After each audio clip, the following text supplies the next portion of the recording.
empezamos en punto lo que es la primera mesa, esta conferencia inaugural titulada Del centro de salud al centro del sistema, el papel de la atención primaria en la investigación en salud. Para ello, pues hoy contamos en la escuela pues, con un lujo de profesional, un lujo de personas y que realmente pues hoy nos va a dar una disertación sobre este tema que nos va a hacer reflexionar mucho y por supuesto, como bien ha dicho la secretaria general, pues intentar trasladar todo este conocimiento en la vida real, en la práctica real y que realmente se traduzca en la salud, no solo de los andaluces, sino en todo el territorio nacional. Isabel del Cura es médico especialista en medicina familiar y comunitaria y doctora en epidemiología y salud pública por la Universidad Autónoma de Madrid. Actualmente coordina la unidad de investigación de la Gerencia Asistencial de Atención Primaria de Madrid. Es profesora titular de la Universidad Rey Juan Carlos de Madrid. Isabel está afiliada al Centro de Investigación sobre el Envejecimiento del Instituto Karolinska, donde trabaja en el ámbito de la multimorbilidad en población mayor. Investigadora senior, miembro del Comité Ejecutivo y jefa de grupo de la Red de Investigación de Cronicidad, Atención Primaria y Promoción de la Salud, y de un grupo de investigación consolidado del Instituto de Investigación Gregorio Marañón. Es miembro del Comité Científico Externo del IBI Granada y coordinadora de la cohorte Impact en la Comunidad de Madrid. Su currículum al final simplemente es el reflejo de un trabajo intenso durante muchos años, tanto en su labor docente como en su labor investigadora. Así que, como digo, para nosotros es un lujo tenerte en esta inauguración, en esta jornada. Así que, querida Isabel, pues la palabra es tuya.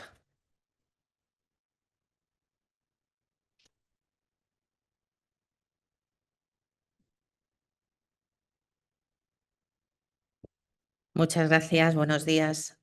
Muchas gracias por el privilegio de estar aquí hoy, por el privilegio de estar invitada en este cumpleaños, que es sumamente especial, y por el privilegio de ocupar este espacio de la jornada con un tema como la atención primaria. Agradecer, por supuesto, el privilegio también de venir a Granada una vez más, el privilegio de compartir el Comité Científico Externo y agradecer tanto al Comité Científico Externo como a su directora del instituto, a la doctora María José Sánchez, la posibilidad de que hoy haya un espacio para la atención primaria en esta jornada.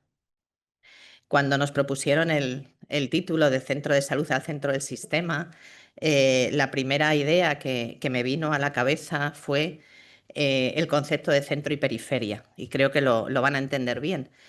Cuando hacemos investigación en servicios de salud y lo hacemos, hablamos desde la antropología de la salud o desde la salud pública, hay claramente este dilema entre el centro y la periferia. Si lo vemos en los servicios, sería fácil. Lo urbano y tiene más acceso a los servicios, lo rural tiene menos. Esa es una desigualdad en función de la distribución de los servicios. Hay un poder simbólico entre el centro y la periferia, los saberes que cuentan y los que no cuentan, los que son más importantes, la investigación que es más importante y la que es menos importante desde lo simbólico, y algo que tiene también que ver con el centro y con la periferia, que tiene que ver con nuestra distribución, con nuestra organización del sistema. El hospital es el centro del sistema, es el centro del instituto, y en la periferia quedan tres grandes bloques: la atención primaria, la salud mental y la salud pública. Es así concebido en los modelos teóricos que hablan sobre centro y periferia en salud. Y cuando uno se sitúa así, entiende que nuestros centros de salud están en la periferia, pero estamos en la periferia porque es donde tenemos que estar. O sea, la periferia es nuestro sitio. Y nuestro sitio, porque cuando yo pintaba Granada no he sido capaz de pintar todos sus centros de salud, pero son más de 30 distribuidos por todo Granada, pero por todo su territorio de forma periférica. Y esa es una de las grandes posibilidades o ventajas que ofrece la atención primaria para la investigación, que es esa periferia que nos permite ubicarnos desde muchas perspectivas. Yo tengo simbólicamente también mi vinculación a dos centros de Granada que son los únicos que conozco de verdad y los que he tenido el privilegio durante mi época de formación de estar con dos grandes médicos de familia de Granada que no quería olvidar hoy, que son la doctora Emilia Bailón en el Centro de Salud de Albaicín y el doctor Lorenzo Arribas en La Chana, que han sido grandes ejemplos y grandes formadores para muchísimos de los médicos y médicas de familia que nos hemos formado en este país. Eh, lo que sí que podíamos no poner al centro en el centro, porque son muchos centros y nunca salen en las fotos, pero podíamos poner en el centro o reenfocar lo que el centro de salud simboliza, que es lo que realmente, ¿no?, el instituto y su dirección me pedía cuando planteábamos esta conferencia, que es poner en el centro la atención primaria, enfocar a la atención primaria. ¿Qué es la atención primaria? Pues la atención primaria se ha revisitado o se está redefiniendo. La OMS ha hecho una nueva definición menos utópica que la que tuvimos en el siglo XX para una atención primaria del siglo XXI, que es menos ambiciosa en el sentido de que ya lo que garantiza es el mayor nivel posible de salud y no garantiza la salud de forma genérica, pero sigue siendo centrada en lo equitativo, en la atención centrada en las necesidades de las personas, en un proceso continuo, cerca de la gente y que va de la promoción de la salud y la prevención de la enfermedad, como hablaban en la mesa inaugural, hasta el tratamiento, la rehabilitación o los cuidados paliativos. A mí me gusta ver cómo mira la gente o qué ve la gente de la atención primaria. Nosotros este año yo imparto clase en primero de medicina y en sexto de medicina, en introducción a la medicina y medicina preventiva, y hemos hecho un proyecto de innovación docente que se llama Aprender a mirar, miradas médicas, para ver cómo los alumnos van desarrollando la mirada y su visión de dos cosas, de los determinantes sociales de la salud y del sistema de salud. Y he recogido del primer día que van los alumnos de primero, cosas que dicen sobre la atención primaria, ¿no?, lo que les llama la atención. Y lo que les llama la atención es que las mujeres se ocupan de cuidar a todo el mundo, y eso lo ven el primer día que llegan a la atención primaria, ¿no? Es una cosa bastante simbólica también. Ven que se ven muchos problemas clínicos que atiende un médico de familia que no llega a derivar a un especialista, pero además dicen, ya hasta fuimos a las casas, ¿no?, como algo absolutamente diferencial del modelo. Cómo influye la economía, la familia, los amigos en la salud de la gente. Y eso lo ven su primer día. Estas son todos trozos de su portafolio del primer día de prácticas, ¿eh? Y ellos dicen, a la señora le aumentó el dolor después de que había perdido a un familiar. La ciática era de la pérdida del familiar. Pero también dice cómo un obrero de la construcción con una faringoamidalitis y 40 de fiebre no podía cogerse la baja porque cobraba por horas. Y eso fue lo que más le impactó a otra de las alumnas esa primera mañana. Para otros, el que una de las pacientes reiteraba sus consultas porque su hijo no le dejaba ver a las nietas ni entrar en la casa, eso la hacía no dormir y eso la llevaba a consultar de forma reiterada a la consulta del médico de familia o de la médica de familia para ver si había algún problema, y la alumna decía, y además tenía problemas de salud, como algo que les simbolizaba. Y este es un texto de Daniel, de otro alumno de primero, que asistió en su primera paciente de la carrera. Su primer día es un conflicto entre una médico y un paciente porque la paciente no era adherente al tratamiento, ¿no?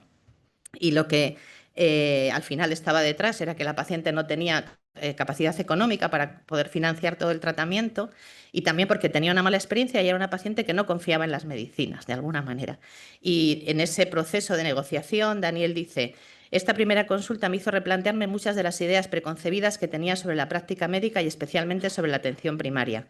Hasta ese momento pensaba que la mayor dificultad del ejercicio médico radicaba en realizar diagnósticos precisos y elegir un buen tratamiento. Sin embargo, descubrí que un componente esencial del trabajo del médico consiste en lograr acuerdos con el paciente y adaptar las decisiones clínicas a sus circunstancias personales. Solo con esto lo que estamos viendo es que lo que sí que podemos poner en el centro son las historias de la gente. Poner en el centro de atención primaria es poner la historia de cada uno de ustedes, de cada uno de los ciudadanos y ciudadanas de este país que acuden mayoritariamente al servicio público de salud. Y eso es lo que estamos intentando poner en el centro del sistema, o de poner en el centro de lo que vemos, y en qué medida esa posición o esa cercanía a lo cotidiano nos permite desarrollar una investigación. Si ponemos el foco en los números es muy fácil. En el año 24 se han hecho 257 millones de consultas médicas en atención primaria, 156 millones de consultas a enfermeras, 122 millones de teleconsultas, que yo cuando vi el dato pensé, madre mía, 14 millones de visitas a domicilio y 33 millones de urgencias. Estos son los datos del Sistema Nacional de Salud. El volumen de actividad por sí solo coloca en el centro el proceso, añadido a un importante porcentaje de profesionales que están trabajando en esa parte del sistema y dando cobertura al 90% de las necesidades de la población. Eso es lo que hace diferencial o lo que justifica de alguna manera el papel de la atención primaria en la investigación. Una atención primaria que en el caso español, que hasta la pandemia, y este informe, y quiero hacer esta reflexión porque todos sabemos la situación de la atención primaria, ¿no? Estaba considerada una de las 3 mejores atenciones primarias de Europa, tanto en continuidad de cuidados como en acceso a la atención, como en coordinación con los niveles, entre niveles. Entonces lo digo un poco porque a veces somos muy críticos y lo debemos de ser con nuestra atención primaria, pero creo que no hay que olvidar el valor que tiene la atención primaria y lo bien valorada que está la atención primaria española fuera de nuestras fronteras. Que la pandemia ha cambiado esta percepción dentro del sistema también es verdad y también tenemos ahí un margen de trabajo importante. Pero sí que tenemos digamos, la necesidad, la obligación y el derecho de reivindicar las preguntas y los interrogantes que surgen cuando uno atiende en ese primer nivel de atención. Y eso supone dos posibilidades de incorporar el papel de la atención primaria en la investigación. Por uno, generando un propio conocimiento, que luego veremos, pero por otro, colaborando en producir ese conocimiento. Tenemos 2 grandes ejemplos de éxito, que he cogido, hay varios, pero he cogido 2, de los que además es la doctora Marina Pollán, la persona que lideró ambas iniciativas en su génesis, en los que podemos ver cuál es el papel estructural de la atención primaria para desarrollar una investigación útil, como planteaba la secretaria general, para la población, para la sociedad. La encuesta nacional de seroprevalencia en plena pandemia y en un momento muy complicado para este país vertebró, liderada por el Carlos III, liderada por el Ministerio de Sanidad, con todas las comunidades autónomas, lideró una encuesta de seroprevalencia que ha sido alabada y admirada por todos, o sea, a nivel mundial. Y eso se hizo sustentado en 4.400 profesionales de la salud, en 1.409 centros de salud. Este país tiene 3.000 centros de salud. La mitad de los centros de salud se pusieron al servicio de un problema de salud y de una necesidad que permitió dar respuesta de forma muy rápida por la vertebración que tiene la atención primaria en nuestro país. Perdón, otro ejemplo en relación con esto es la Corte IMPACT, a la que hacían mención anteriormente. La Corte IMPACT, dentro de la infraestructura IMPA de medicina de precisión, tiene la labor de reclutar a los pacientes, o sea, a los participantes, no pacientes, que de forma aleatoria son seleccionados en este país. Esto se está haciendo con colaboración, liderado desde el Ciber de Epidemiología y en colaboración, muchas gracias, con las 17 comunidades autónomas, y creo que es otro ejemplo de cómo la atención primaria puede vertebrar claramente las preguntas que se necesitan contestar en el sistema sanitario. Participan 59 grupos de investigación del CIBER, 10 grupos de investigación de la red de la RICAPS, pero lo que quiero que vean es esos 50 nodos distribuidos por todo el país. O sea, cuando lo mirábamos ayer, o sea, da un gusto ver los verdes. No saben lo difícil que ha sido pasar del color rojo al verde en estos últimos 3 años. Y ahora mismo, cuando uno ve el mapa, estamos a punto del verde absoluto. Esos 50 nodos representan 50 centros de salud de este país, absolutamente periférico. Por eso creo que hablar aquí de periferia es hablar de un valor, que es que hemos conseguido dibujar ese mapa verde, que en el caso de Andalucía además será la que más aporte a esa cohorte de forma global, poblacionalmente, pero que tiene otro valor añadido. Los datos que tengo ahí de participación eran del viernes pasado. Si alguien entra, seguro que hoy ya serán 14.500 o 14.000, muchos más. Pero quería resaltar una cosa. Si miran arriba, la cohorte británica tiene un 5% de tasa de aceptación de la población a participar, la cohorte francesa un 7%, la cohorte alemana un 18%, la cohorte española entre un 30 y un 40%. Creo que si de algo nos podemos sentir orgullosos es de lo generosa que es la ciudadanía de este país, pero también de lo importante que es poner la investigación donde la gente llega, donde podemos acceder, donde la gente siente que le invita a su enfermera, a su médico. Esa cercanía permite que consigamos tasas de reclutamiento que no tiene ningún país en este momento en cohortes de este tipo. Creo que ese es otro de los grandes valores o papeles que tiene la atención primaria de salud en este país, ponerse al servicio de toda la investigación como estructura. Por otro lado, tiene una agenda propia de investigación. Cuando lo miramos desde la perspectiva histórica, los británicos se van al siglo XIX. Yo no me he atrevido en España a irme al siglo XIX. pero ellos plantean una agenda de investigación que empieza con los médicos clínicos de forma individual en sus consultas y que, bueno, luego simbolizan en los años 60 o 70 en figuras como un médico al que tanto los salubristas como los primaristas consideramos referente, que es Tudor Haar, es un médico que definió la ley de cuidados inversos, que definió cómo los pacientes que más acuden se les atiende más, pero no son los que más lo necesitan muchas veces, y cómo eso hay que darle la vuelta. Esto es algo que se dijo en los años 60, 70 y que hoy ha ido evolucionando. Luego hay una etapa de la investigación en la atención primaria en los años 80 que se dedica fundamentalmente a ver la atención primaria en este país se desarrolla como atención primaria, como la conocemos hoy, a partir del Real Decreto de Estructuras Básicas de Salud del año 84 y de la Ley General de Sanidad del 86, que regula cómo se estructura el sistema sanitario. Y en esas décadas, en los años 80, lo que se dedica a la investigación en la atención primaria fundamentalmente es a ver cómo organizar la atención primaria, a ver cómo organizar el modelo, ¿vale? En los años 90, y vinculado también al nacimiento, como todos saben, de la medicina basada en la evidencia, en torno a los años 90, en los años 94, hay un cambio o empieza a reorientarse hacia dónde mira la atención primaria, igual que lo hace el hospital, ¿no? Nos reorientamos hacia cómo trasladar esa investigación que se va haciendo a la práctica, cómo generar evidencia. Y a eso se ha dedicado en la década de los 90 y en la primera década de los 2000, fundamentalmente. Y además, con la peculiaridad de que en atención primaria, a esa medicina basada en la evidencia, como un movimiento de marco teórico para investigar, se había unido otro marco teórico, que es la medicina narrativa. La atención primaria es muy de mezclas y esa mezcla de la medicina basada en la evidencia con la medicina narrativa ha hecho también que haya una investigación que responde a los relatos y a los discursos. Y es muy importante, estamos en un momento en el que esas dos, como veremos ahora, esas dos visiones se están juntando, pero durante mucho tiempo han ido como en caminos separados, incluso dentro de la atención primaria. El primer papel que tuvo la investigación en atención primaria, si lo miramos a nivel teórico y a nivel mundial, ha sido desarrollar una investigación que avalase su propio ser, justificar lo que era la atención primaria y qué valor tenía. Entre la década de los 90 y hasta la década realmente hasta que en torno al 2013 las enfermedades crónicas se posicionan como el gran problema de salud, digamos. En todo ese periodo lo que se había dedicado una buena parte de la investigación era a ver, fundamentalmente liderada por esta mujer, que es Barbara Stanfield, que es una de las madres de la atención primaria, una pediatra estadounidense, que lo que hicieron fueron muchos estudios en los que lo que buscaban, lo que se vio era como una atención primaria, lo que se define como una atención primaria fuerte o sólida, aumenta los indicadores de salud, la mortalidad infantil, la mortalidad general, la esperanza de vida. A mayor accesibilidad y mayor continuidad, mejor salud autorreportada, y este beneficio es mucho mayor en las áreas con mayor desigualdad social. Desde el inicio, el resultado que se vio es que la atención primaria mejoraba la salud de todos y fundamentalmente de los que menos tenían también.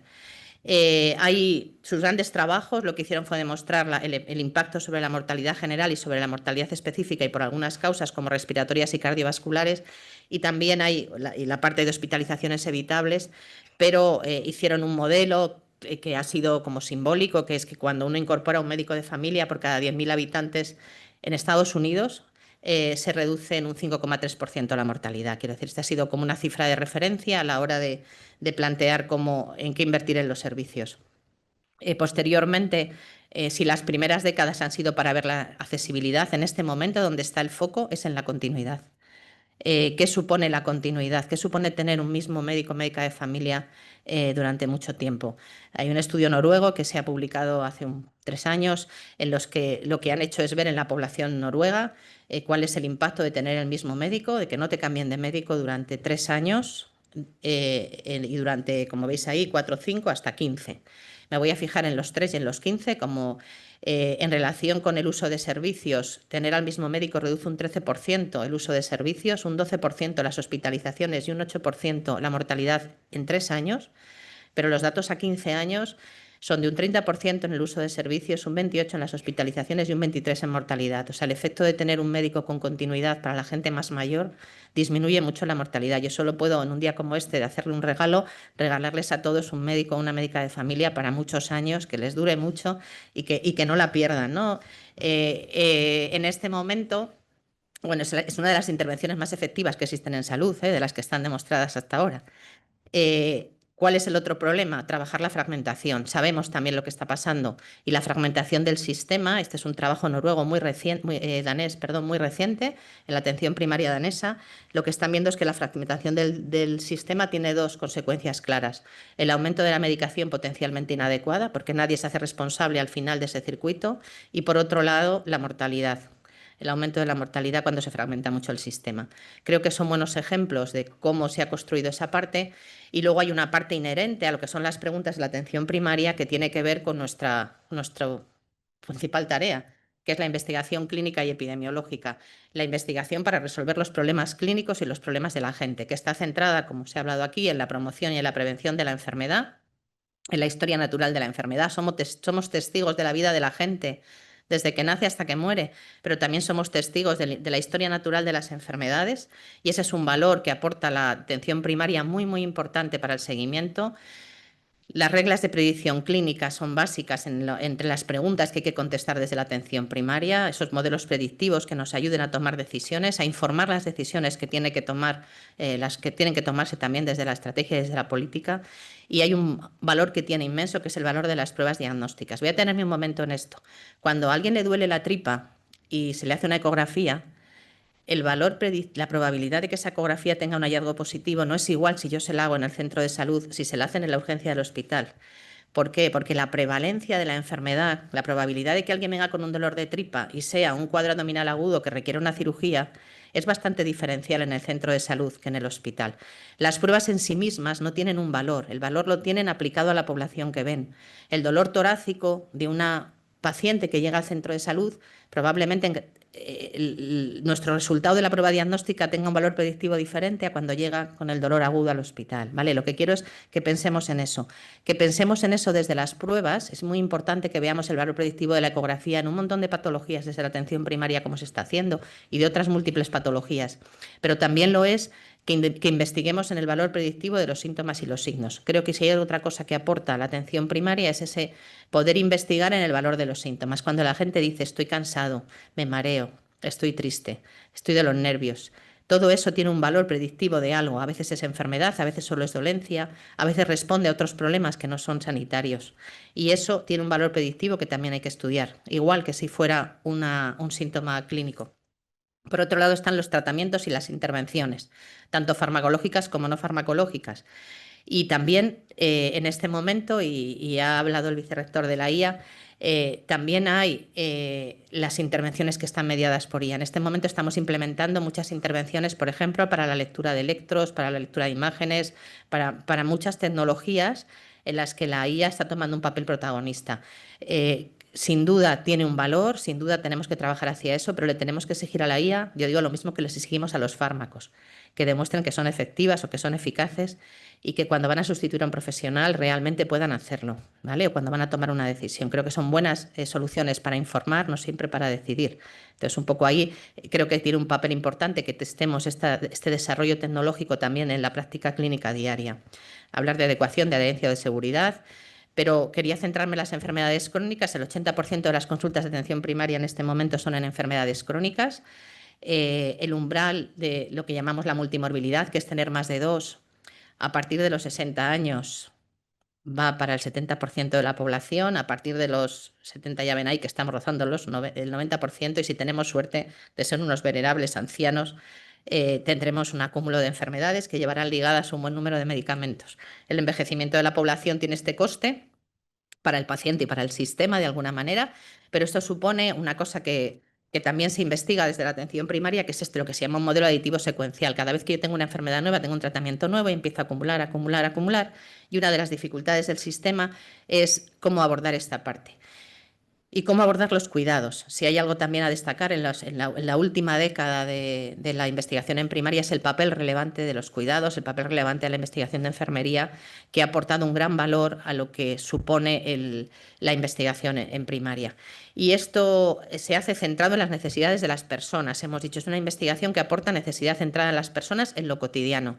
Me vais a permitir el ejemplo de María. María tiene 73 años, es una paciente que tiene osteoporosis, osteoartritis, diabetes tipo 2, obesidad, hipertensión y cataratas. Muchas enfermedades, muchos fármacos, mucha carga de tratamiento, pero hoy viene porque le quema la rodilla, se nota un poco débil, algo más cansada. Cuando pasea no sabe si es la fatiga o si es que lleva una temporada que duerme peor. Y esa es su consulta. Es una consulta de un problema inespecífico, no siempre presentado como enfermedad y con frecuencia encubiertos. Muchas veces lo que estamos viendo es otra realidad detrás de lo que está consultando María. Una de las cosas que aporta la investigación de atención primaria es cómo conjugar lo biomédico y lo biográfico, en lo que se denomina la investigación en la complejidad. Los modelos. Es una investigación en el generalismo, igual que hay que defender la periferia, hay que defender el generalismo como una forma de investigar en las cosas generales, en los modelos para atender los procesos generales, que son diferentes a cuando hacemos una investigación centrada en el umbral diagnóstico. Normalmente, si ven la franja gris, un paciente tiene síntomas que están en ese global de la franja gris. Cuando yo acumulo unos cuantos con unas pruebas, si paso el umbral, diagnostico una enfermedad, y si no lo paso, digo que está sano. Ese es el modelo teórico en el que trabajamos cuando hacemos diagnósticos en general. Pero cuando enfocamos en el enfoque generalista de estos pacientes más complejos, eso no nos funciona igual. Los diagnósticos a veces pueden ser prácticamente infinitos, pero sobre todo hay lo que se llama un razonamiento de manejo.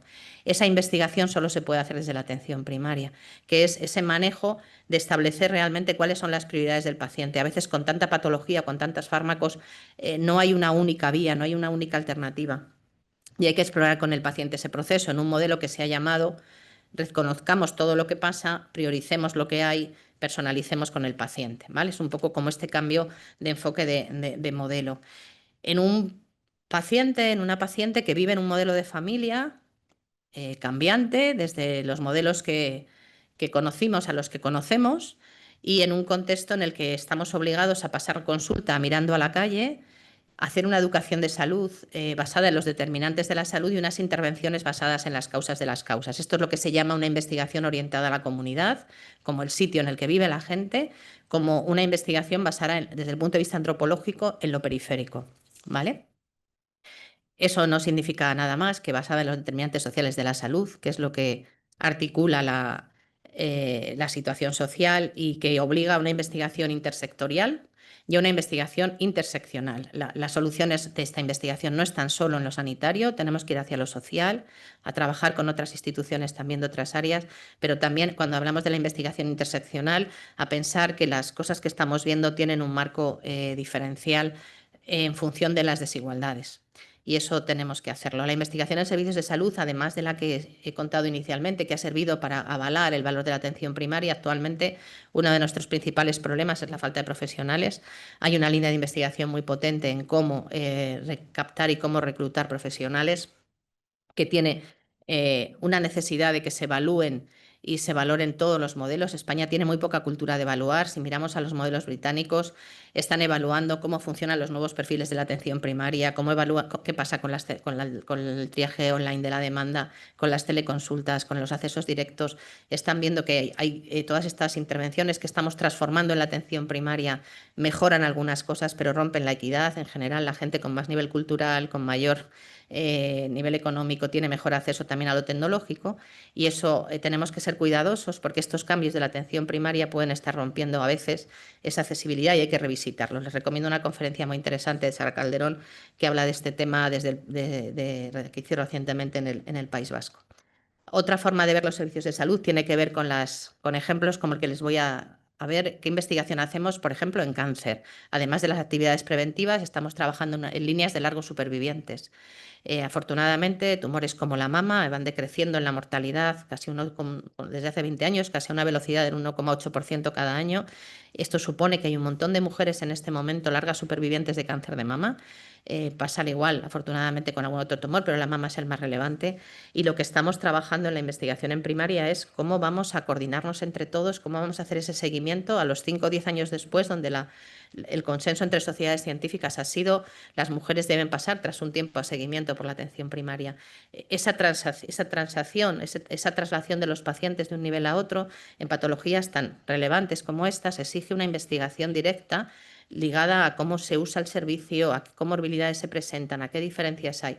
Tenemos ahora mismo cohortes en las que estamos añadiendo ese valor.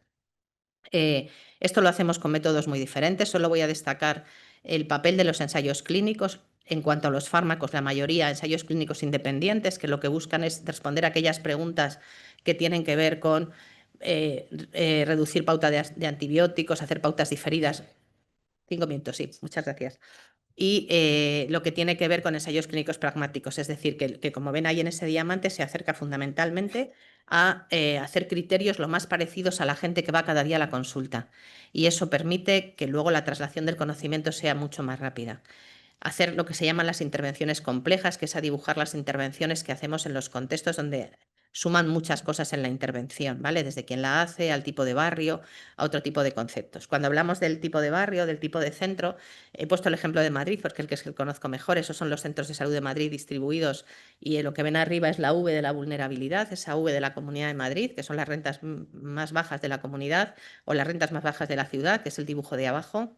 Cuando hace intervenciones en atención primaria tiene que pensar que las intervenciones no van a funcionar como nos gustaría, como esa línea recta, sino que cada centro parte de una situación diferente y a veces las intervenciones funcionan igual de bien en todos, pero la mayoría de las veces nos encontramos en la situación inferior, donde las cosas funcionan en cada sitio de una manera diferente y cada contexto hace que sea diferencial, ¿vale? El papel de los datos, ya hemos hablado de la relevancia que tienen los datos desde la historia clínica para poder usarse de esa manera y otras metodologías que aportan también valor, al igual que resultados tanto en PRONS como en PREMS. Y una parte muy importante es la investigación en implementación que aporta la primaria, el papel que tiene en diseñar investigación que permite llevar la evidencia que se genera tanto fuera como dentro de la primaria a la práctica clínica. Eso se hace además, en muchos casos, combinando las metodologías, los métodos mixtos, la qual y la quanti, que permite que veamos cómo intentamos explicar lo que pasa para intentar luego poner ensayos clínicos en marcha o cómo de lo que vemos en los datos intentamos ver la diferencia, es lo que se llama diseños secuenciales exploratorios o explicativos. Y ¿de qué situación partimos en este momento? Pues el Reino Unido, que es digamos, el referente para la investigación en atención primaria, tiene como un 8% de sus profesionales haciendo investigación, o sea, un 8% del total de investigadores del Reino Unido son médicos de familia. Son investigadores que hacen investigación en primaria. El porcentaje es bajito, en nuestro país no es mucho mejor. Sabemos que ha mejorado mucho la tasa de publicaciones desde los años 2015 al 23, que tiene mucha relación con la apuesta institucional que se ha hecho tanto desde el Carlos III como desde algunas comunidades autónomas por promover la investigación. El Plan de Acción de Atención Primaria puso en marcha además el Observatorio de I+D en atención primaria. Esto nos ha permitido tener datos, esto es el año 22, para que se vea de cuántos investigadores hay en proyectos estatales, autonómicos o internacionales, y el valor, y lo quiero resaltar ahí, de las convocatorias autonómicas en las que Andalucía es líder, que dan un cambio en el número total de investigadores que permite tener y que en el caso de la atención primaria es súper importante, porque solo financiando a los que empiezan a la periferia también se consigue llegar luego a proyectos con mayor envergadura.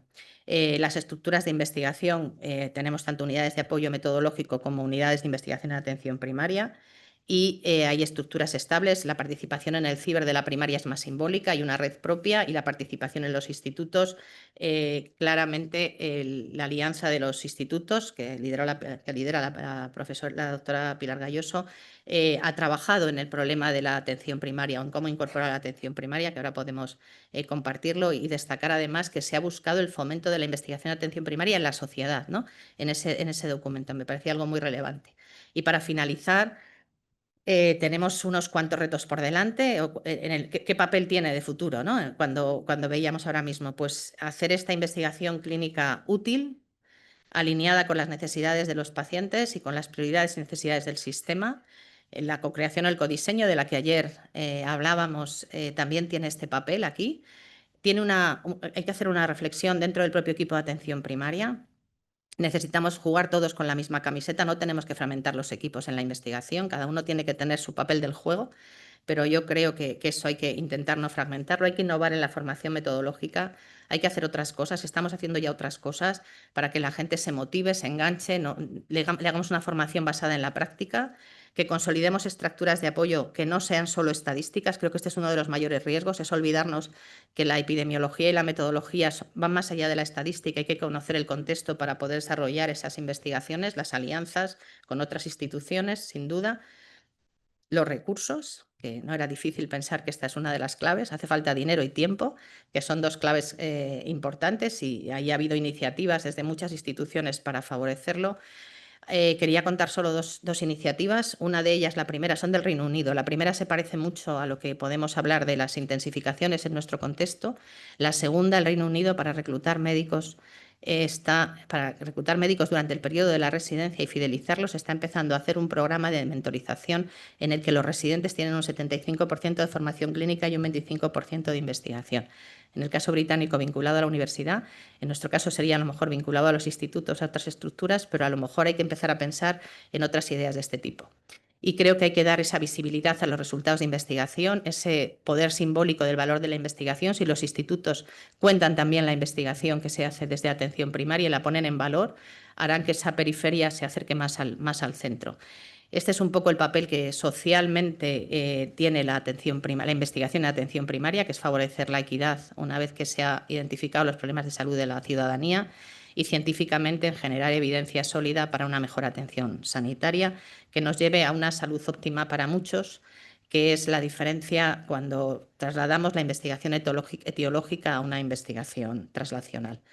Y muchas gracias a todos los que han hecho posible también en este instituto y en todo el país que la atención primaria y que la investigación en atención primaria tenga un sitio en este momento, y he tenido el privilegio de poder compartir este rato con todos ustedes. Muchas gracias.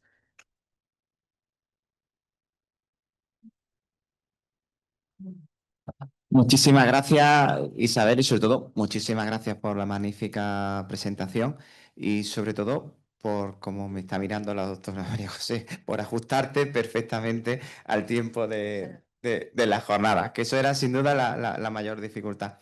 Así que solo tengo que darte un aviso y ha sido totalmente disciplinante, así que ha sido todo perfecto. Como tenemos que cumplir horario y la siguiente mesa tiene que empezar a las 10:15 en punto. ¿Alguien en la sala tiene alguna reflexión, alguna pregunta o algún comentario que hacer?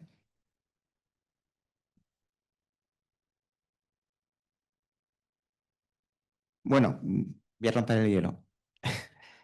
Eh, sí, todo ha sido súper interesante, ¿no? Y todo lo que has comentado sobre la investigación en atención primaria, sobre la evolución de la atención primaria, sobre la importancia de la continuidad, que no haya disrupción, etcétera. Pero en España llevamos como 10, 15 años hablando de la atención primaria, hablando de la investigación en atención primaria. Siempre pensamos que ese año va a ser un punto de inflexión, tanto en ese cambio de modelo de atención primaria como en el cambio de modelo de investigación en atención primaria.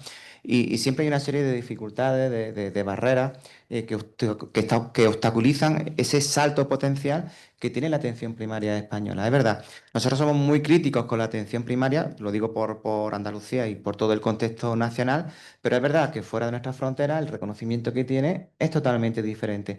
Y cuando vemos los rankings que hay en distintos países, estamos siempre en el top.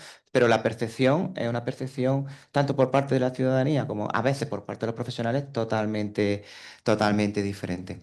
Entonces, para ti, realmente en esta evolución desde el 2015 a 2023, ¿ha habido ese verdadero punto de inflexión que está haciendo que haya una verdadera potenciación de la investigación en atención primaria?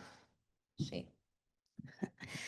Sí, o sea, yo creo que claramente, creo que hay que diferenciar dos cosas. Una es la situación de la atención primaria y otra la investigación en atención primaria, que aunque vayan ligadas, tienen como dos escenarios diferentes.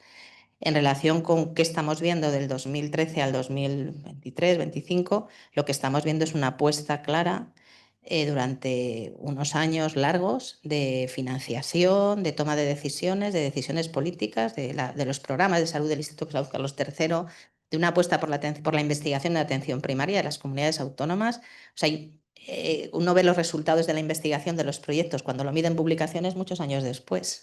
Entonces, lo que estamos viendo ahora es el fruto, o sea, ese crecimiento exponencial que se está viendo es cómo han aumentado. No he sacado los números, pero cuando uno mira en el año 2008-2009 cuántos investigadores había en atención primaria en España, eran muy poquitos.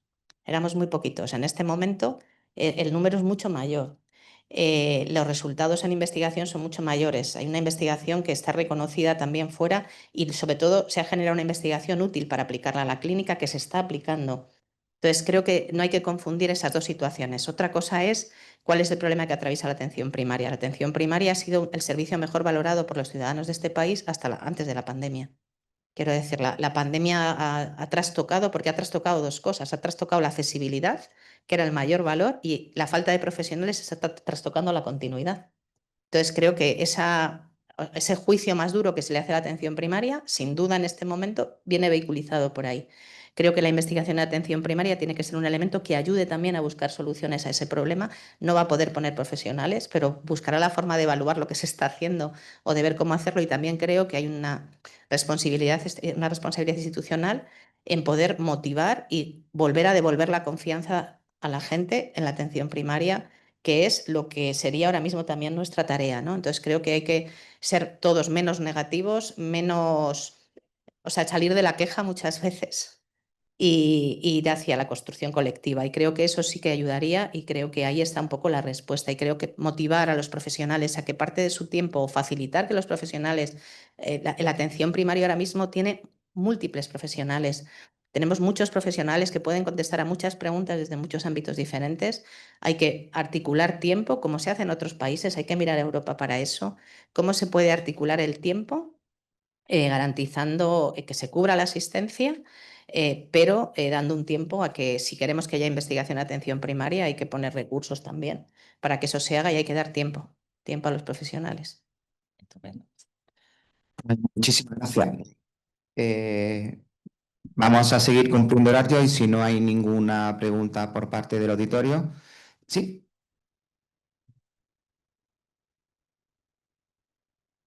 Isabel, muchas gracias y felicitarte por la presentación excelente. Sabíamos que no defraudabas, así que más contentas todavía, ¿no? Yo quería preguntarte, ¿cómo ves tú el papel del instituto, de los institutos de investigación sanitaria, para de algún modo fortalecer la investigación en atención primaria? Tenemos documentos, pero ¿qué podemos hacer desde los institutos para fortalecer y para convencer a la gente de primaria de que estar en un instituto merece la pena? Esa es la pregunta más difícil. Bueno, hay dos realidades. Yo creo que hay tantas realidades como institutos. Creo que eso es una de las primeras cosas que hay que pensar, ¿no? Cuando los institutos son uniprovinciales y realmente son el centro del sistema para esa comunidad, por ejemplo, o para esa provincia en este caso, creo que es mucho más fácil que el profesional vea el instituto como su centro también, ¿no? Desde la periferia ver el centro está mucho más clara esa ubicación. En este contexto, yo creo que hay dos cosas. Una, darle visibilidad a la atención primaria, dibujar nuestros hospitales y nuestros centros de salud a la vez. Cuando yo identifique al instituto, que no identifique siempre solo al hospital, que vea que además hay otras cosas que puedo identificar. Creo que esa es una, visibilizar lo que tienes cerca. Creo que la otra es un apoyo metodológico. O sea, hay que buscar la forma de hacer alianzas de trabajo. Hablaba con Carmen antes de subir, estábamos hablando de eso básicamente también antes de subir, que era cómo, no, qué iniciativas. Yo creo que hay iniciativas, algunas iniciativas que, por ejemplo, he visto en algunos institutos que tienen que ver con proyectos compartidos, o sea, iniciativas en las que la intramural financia proyectos que de alguna manera motivan a que profesionales de los dos ámbitos busquen preguntas para contestar juntos. Creo que eso ayudaría bastante a atraer, ¿no?, a la gente y conocerse. Creo que una forma de poder trabajar juntos. Si no te conoces, es imposible. Entonces, o sea, hay que buscar el foro o el ambiente en el que puedas sentarte con la gente y el profesional de primaria que está trabajando en cáncer pueda ver al oncólogo o al genetista o a ver qué preguntas tienen en común. Creo que esa es para mí, la forma no está tanto en que invitemos a la gente, sino en que nos sentemos a trabajar sobre preguntas concretas, identifiquemos necesidades que hay que contestar, que muchas de ellas hay que contestarlas entre todos. Y creo que ahí tenemos un nicho de trabajo importante. Y el otro, desde mi perspectiva, y tengo un claro conflicto de interés porque me dedico al apoyo metodológico, entonces no soy imparcial, es que creo que en muchos casos los institutos hacen un apoyo y un apoyo a los profesionales desde lejos. Y cuando digo desde lejos no digo que lo hagan mal, sino que el profesional lo vive como muy lejos y a veces muy alejado de su contexto y con poco conocimiento de lo que le pasa en el día a día. O sea, a veces incluso desde nos pide, o sea, el argumento es tu pregunta, el contexto en el que surge, cómo es, las necesidades que tú tienes para adaptar un diseño. Por eso decía que a veces lo que le planteamos es, tienes apoyo estadístico y los profesionales vienen y te dicen, es que no quiero eso, quiero que me ayudes a ver cómo es la pregunta, a ver cómo escribo el proyecto, dónde está mi duda. Creo que ese es otro giro que podríamos hacer. Y el último tiene que ver con la formación.